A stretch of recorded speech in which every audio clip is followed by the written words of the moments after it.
మేమైతే ముందు ఏదైనా ఫంక్షన్ చేసే ముందైతే మా ఇంటి దైవం వచ్చేసి పోచమ్మ తల్లి అన్నమాట. మా ఇంటి దేవుడికి అయితే మేమైతే ఫస్ట్ అయితే చేసుకుంటాం అన్నట్టు. ఫస్ట్ వచ్చేసి అయితే మా సైడ్ అయితే ఫస్ట్ పోచమ్మ తల్లికి చేసిన తర్వాత మిగతా ఏదైనా పండగ కానీ లేకపోతే ఇంట్లో ఫంక్షన్స్ కానీ చేసుకుంటాం అన్నట్టు.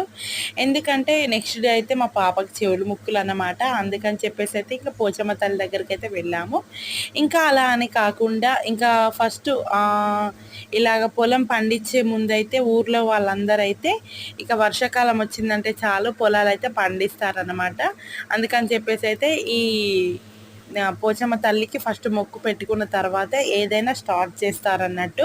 మీ సైడ్ కూడా ఇలానే చేస్తారా? అదన్నమాట. ఇక్కడ కనిపించేది మా ఊరి చెరువు అన్నమాట.